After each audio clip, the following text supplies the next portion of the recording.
Ok, gente, voltando, como você pode proteger a si própria e aqueles que você ama das más influências espirituais?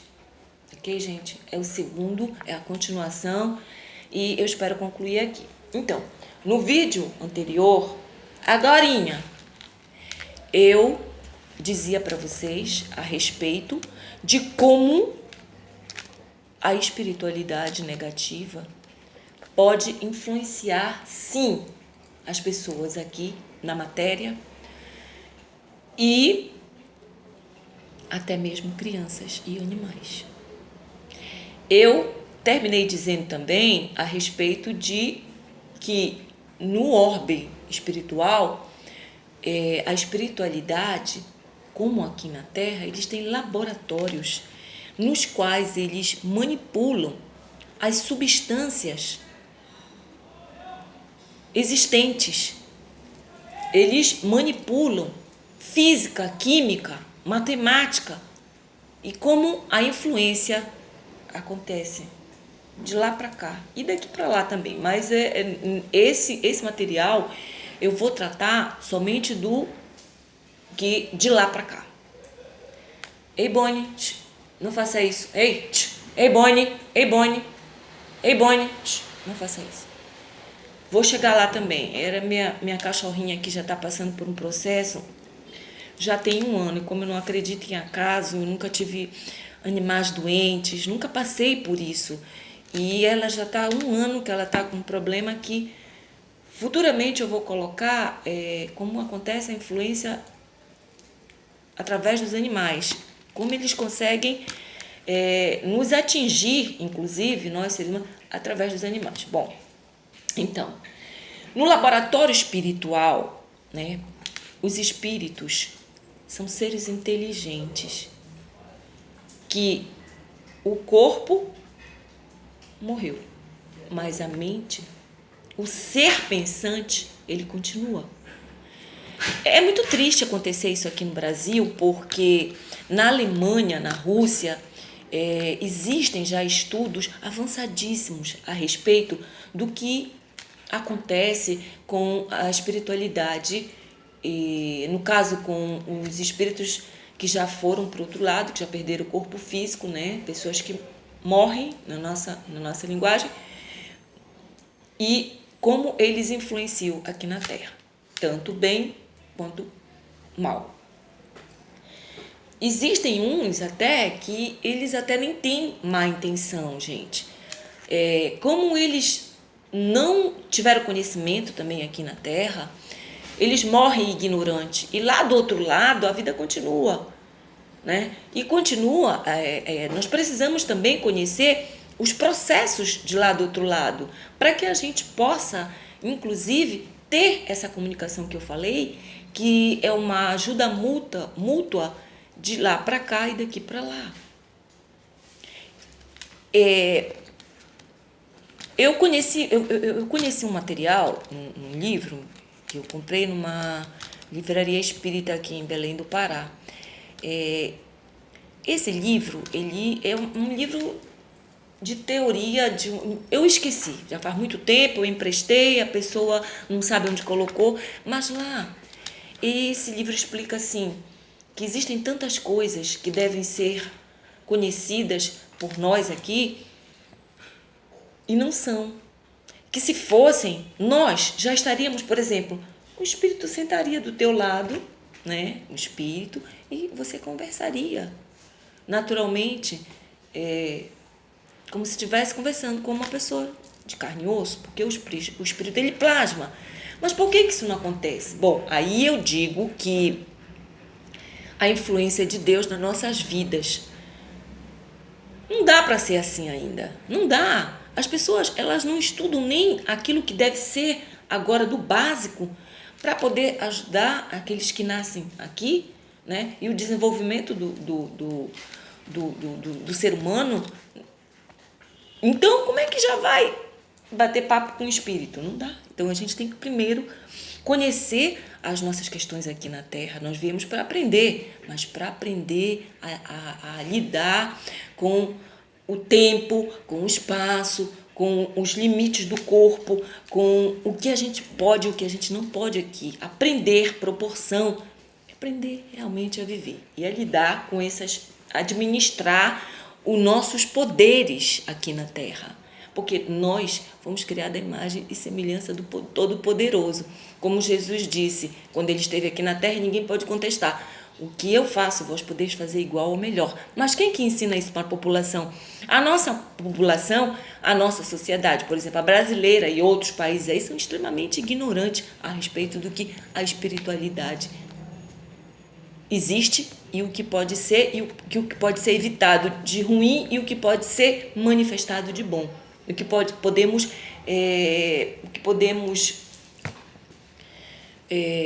trabalhar para que nós possamos usar os meios de produção dos dois lados para o nosso bem. Mas o que mais acontece? Desmatamento ilegal, ou seja, destruição das naturezas em gerais. Então, gente, o que acontece? O espírito existe, não tem o que contestar, então protejam suas crianças. Ora, como é que um espírito ele pode encontrar uma porta aberta numa criança? Sim, a ignorância. A criança, como eu disse, ela precisa de todo um processo para o desenvolvimento dela como ser humano, crescer fisicamente, crescer emocionalmente, o crescimento físico, emocional, mental, intelectual, espiritual. Então, nesse processo criança, existem os procedimentos básicos, que é a higiene. A higiene da criança, a higiene física, que é a higiene biológica, a higiene emocional, a higiene mental e a higiene espiritual, que é quando a criança, o ser está se desenvolvendo para se tornar lá, deixar de ser criança, entrar na puberdade, o início da adolescência, depois a adolescência firmada saudavelmente, o início da maturidade e a maturidade. Aí sim, o ser está no caminho para poder lidar com o que nós vemos fazer aqui na Terra. Usem a inteligência de vocês, o raciocínio e o conhecimento que vocês têm. Até mesmo quem acha que é ignorante em muitas coisas, vai poder entender o que eu estou falando, tá?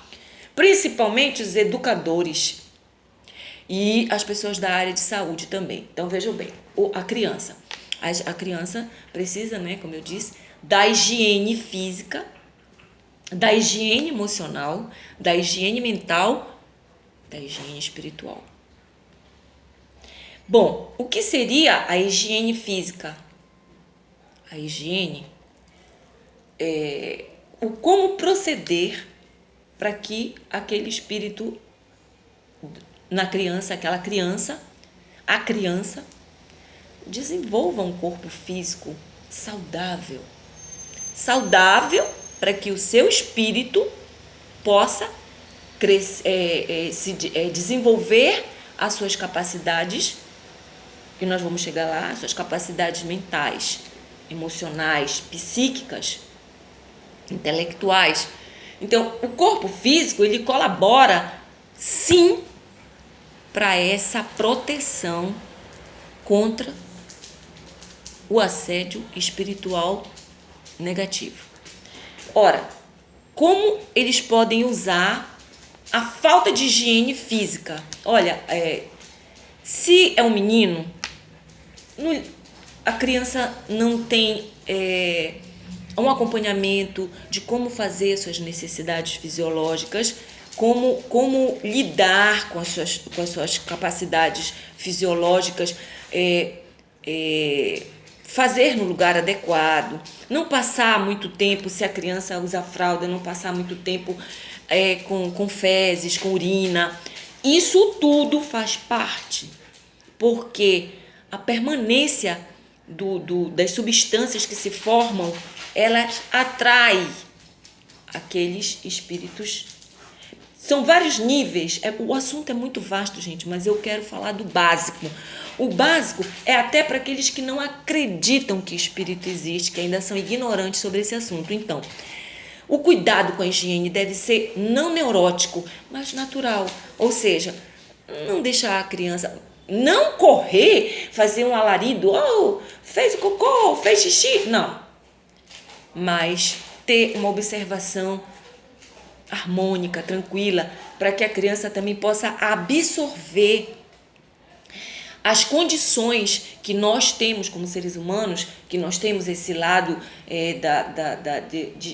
de excretar, posso dizer assim, de expelir aquilo que o nosso corpo não utiliza, que vem através das fezes, a urina. Então, a princípio, cuidado com a criança na parte higiênica. Outra coisa, a manipulação por parte de pessoas, né, que tomam conta da criança. Ou seja, como o adulto que vai tomar conta da criança também tem que ter conhecimento, tem que ter toda uma harmonia com o conhecimento, tem que gostar de conhecimento para poder colocar em prática com a criança. No caso, o jeito como se fala, o jeito como se faz, como se trata, tudo isso interfere no desenvolvimento físico, quando é feita a higiene física da criança. E não é só isso, gente. Aí vem a condição emocional. O bom ou mau tratamento do adulto para com a criança vai gerar a higiene saudável ou não do lado emocional, né? Porque aquilo que você transmite quando você vai fazer a higiene da criança, quando você vai lidar com a criança, vai interferir no emocional da criança. Então, a higiene emocional, ela requer que pessoas que tenham essa responsabilidade no coração, amor, tem que ter um tico de amor. Não adianta a responsabilidade ser apenas mental, né?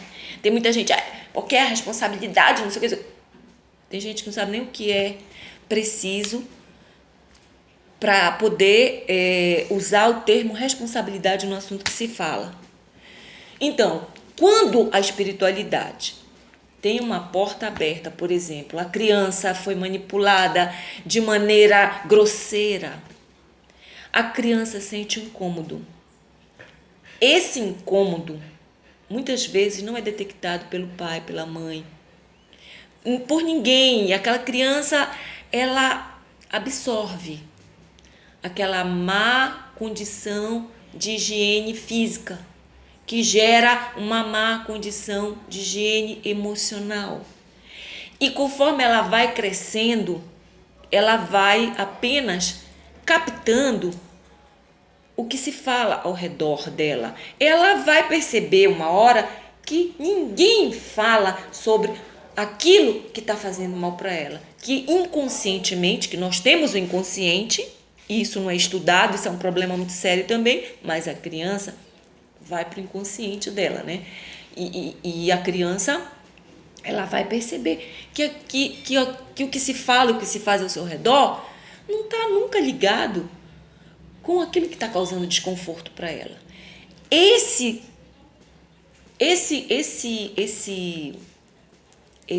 desatino, esse desvio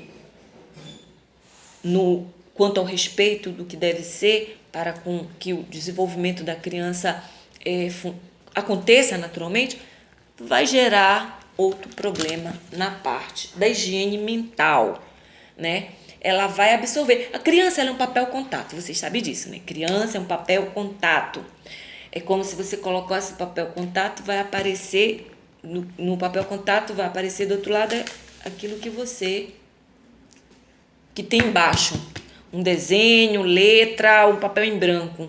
Muitas vezes a criança fica com esses bloqueios, isso gera bloqueios e como ela é ela é um papel contato, vai ficar sempre aquilo que ela absorve das outras pessoas. Ela vai transparecer aquilo que ela absorve. Então, se ela absorve coisas boas, você vai ver no comportamento, né, no gesto, no comportamento físico, mental e emocional. Aí vem o lado intelectual. Ora, o que é a higiene intelectual? Ela é consequência de toda essa higiene que foi falada desde o início. A higiene mental, ela gera a higiene emocional, a higiene física, que tem a ver com o biológico, todinho com a parte física, com a organização, ela vai interferir diretamente no intelectual da criança. E a partir daí, a criança vai passar para a fase da puberdade. Ela já vai da primeira infância, segunda infância, ela vem bebê. Quando ela não recebe essa higiene geral, quando bebê, ela já vai passando bloqueios e problemas para a primeira infância. Se não for detectado, e pior ainda, se ela não tiver o tratamento adequado, se ela estiver sofrendo bloqueios, ela já leva para a segunda infância, depois para a puberdade, para o início da puberdade, a puberdade, depois para o início da adolescência, e assim sucessivamente, até ela se tornar o que a nossa sociedade ignorante chama maioridade, 18 anos. Ora, quem tem 18 anos pode ter maioridade de números. Pode apresentar um corpo físico grande, alto, pode ser mais baixo, mas corpo físico formado, nós já temos nosso corpo físico funcionando ou mal funcionando, então é considerado maioridade. Não, gente. Maioridade física. Maioridade, nem física às vezes, porque às vezes uma pessoa com 18 anos desenvolveu tão mal a sua parte física que ela não tem um corpo desenvolvido completamente. Ela não desenvolve às vezes alguma área do corpo dela. Por exemplo, o que é o desenvolvimento da parte física da compleição chamada audição, ouvido. Muitas vezes, quando a criança não tem uma higiene completa, uma higiene saudável, quando teve algum bloqueio, uma das higienes que eu falei anteriormente, ou a física, biológica, ou a emocional, ou a mental e na intelectual, quando ela tem ela sofre algum bloqueio na compleição chamada ouvido, audição, ela vai apresentar uma deficiência. Ela não tem maioridade auditiva. Ninguém trata sobre isso, né? Mas isso é uma realidade. A mesma coisa é quando a vista, que é outra compleição, também não recebe a higiene devida. Existe todo um processo para a higiene física que abrange o nosso organismo, nossos órgãos internos e o nosso corpo externo, desde a pele até mesmo ao que tem lá dentro. A audição, o aparelho olfativo, a visão, né? A comunicação que vem através da nossa compleição oral, que é nossa boca, nossa voz, tudo, a parte física nossa, que é o que o nosso espírito vai usar. Então, eu acho que esse vídeo não vai poder ficar só no 2, ele vai ter que ir para o 3, que é porque existem algumas observações para eu poder, como é que se diz, concluir determinadas coisas, para que vocês possam compreender como vocês podem evitar a má influência espiritual na sua criança, com você mesmo, porque olha, eu estou na criança ainda, então começa na criança. E sim, quando a criança não está tendo um desenvolvimento saudável na sua higiene física, na sua higiene emocional, ela vai abrir portas. Não é a criança, são os adultos que estão criando um corpinho ali, um serzinho ali, ignorante, alimentando a ignorância e mal desenvolvendo, que o mal desenvolvimento é que são as portas abertas para que a espiritualidade se aproxime. Então, se a espiritualidade é atraída pela uma má higiene física, e às vezes a criança sente um desconforto, às vezes na área genital, né? Às vezes no ânus, o que acontece? Ela já perde certa sensibilidade à parte saudável do corpo físico, o que vai fazer com que ela, uma somatória de outros processos não bem desenvolvidos, ela não vai ter autoconsciência corporal. Se nós fizéssemos como é que chama? O IBGE, né? Instituto Brasileiro de Estatística, fossem fazer um estudo a respeito de quantas pessoas têm autoconsciência corporal, vocês iriam entender que a nossa população ela é ignorante física, ignorante autofísica, autoemocional, somos ignorantes, a maioria é ignorante emocional, ignorante mental de conhecimento, ignorante psíquico, da sua própria psique, como funciona, né? Tanto que o universo, as forças criadoras, as mentes que conseguiram se desenvolver saudável, elas desenvolveram as ciências. As ciências foram criadas para resolver esses problemas que o ser humano tem, até mesmo antes da hora de nascer. Para a hora de escolher o seu cônjuge, o pai de seu filho, a mãe de seu filho, entendeu? A psicologia, a psiquiatria, a saúde, a educação, isso são ciências que vieram para ajudar o ser humano a desenvolver as suas capacidades, os seus potenciais. Mas o que vem acontecendo? Muita gente que já foi desviado do processo, né, quando criança, não desenvolveu as capacidades normal, chega na idade de 18 anos, né, já sendo obrigada a escolher um curso para entrar numa universidade, praticar uma profissão que não sabe nem se tem um dom. E o que é o dom? Ora, gente, o dom é a capacidade. Eu venho tentando dizer isso. Eu tive um chamado há muito tempo atrás, que eu já tinha, mas eu não queria, na verdade, eu não queria aceitar. Por quê? Porque eu também não tive uma educação a respeito desses assuntos. E quando eu precisei, eu fui cair no centro espírita. Por quê? Porque só quem tratava a respeito dessa parte de vida após a morte eram os espíritas, ou então as religiões orientais. Também passei por Seixonoye, também passei por alguns, sabe? E hoje eu estou eu pratico uma das colunas da Igreja Messiânica, que é o Jorei, né? A luz divina através da mão. Nunca quis realmente ficar no espiritismo, que diziam que eu tinha que trabalhar lá. Olha, gente, eu acho que está acontecendo, eu não sei.